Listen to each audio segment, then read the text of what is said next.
Hey everybody, you might know that a few videos ago we did this video on LDS monasteries and convents, and could there be the possibility that something like that could be established, that there could actually be Mormon monks and Mormon sisters or Mormon nuns, and how smart of an idea would that be, that the LDS, they invest so much time and attention in getting someone to want to go on a mission. And on the mission, they achieve that spiritual high. They learn about camaraderie and brotherliness and sisterliness and all of that. But then at the end of their mission, the only option is to become a householder, play house, and enter into the 9-to-5 existence of wrestling kids around and trying not to get too caught up in the world. And wouldn't it be nice if, as the church is more fully restored, as President Nelson said, that you haven't seen anything yet, and especially as there's this movement to want to consider including people of all different temperaments and backgrounds and welcoming everybody. Wouldn't it be cool if, using their expertise, the same expertise that they've used to set up the MTC and like that, wouldn't it be cool if they could actually have monasteries, man, for Mormon monks and for Mormon sisters and all? And one of the suggestions or comments on that I thought was worth considering is, yeah, it may be kind of a good idea in a lot of ways, but it kind of overlooks the idea that the greatest goal and greatest good in Mormonism is to reach this highest heaven, and that heaven is the place where there's going to be eternal increase. And that means that there's going to be, the giving birth to spiritual children, spirit children, and that those children will then populate the worlds and stuff. So the idea of eternal increase, the idea that there will be no end to the seeds, So that's has to do with physical relations, because the guy and his wife, when they're resurrected and glorified, they'll have the same basic physical bodies that we have, except they won't have the corruptible element of blood and like that. But they still will have the same ability to procreate up in the heavens above. And that, at least according to the current highest version or vision of heaven, for the LDS, that's part of it. So eternal marriage is part of it. So for that reason, this person was saying, yeah, you can be really dedicated to God, but you're not going to have that highest good, the highest application of being eternally married. The guy's not going to have his wife and all the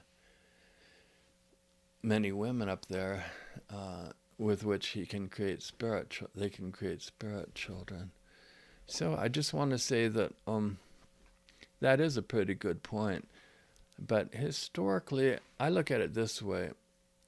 President Nelson has said something like the church has not been fully restored yet, and that kind of buckle or fasten your seatbelts. You haven't seen anything yet.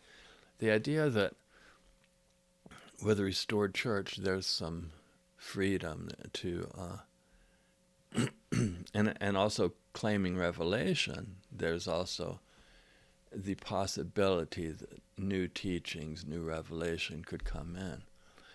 So, an example of where this might have happened in the past is that there used to be this belief that people that were part of some of the restricted races within the LDS Church, they couldn't make it to the highest heaven, or if they did make it, they could only be servants once they got there. And what happened? Well, to the credit of the LDS, now they welcome their arms. They welcome with open arms people of all races. And so there's no restriction anymore. So if you took a snapshot in time and you had that previous teaching, but now look at it, see how it's changed. So that opens up the possibility that maybe the early church leaders viewed physical relations and the importance of that in a way that maybe that also was largely the opinion of men in some way. That maybe there's a parallel path or another way that people that just love God, just want to worship God, and want to be all in as monks and nuns and like that they can also not have to settle for a lower kingdom, but they can also go all the way to the top, you know. So it is true, though, if that current model still sticks, that when they get to the highest level, if they're still wanting to be celibate and like that, you can see that that's going to limit their eternal increase, right? So so that kind of makes sense that it wouldn't quite fit with the current model. But the idea is to hold out hope for the future, and wouldn't it be great, especially as the church welcomes people from so many different backgrounds, that yes, there is another path, the monastic path. Similar to, I think the Catholics have that too, you know, they have in their church the good family life, but then they have monastic paths too.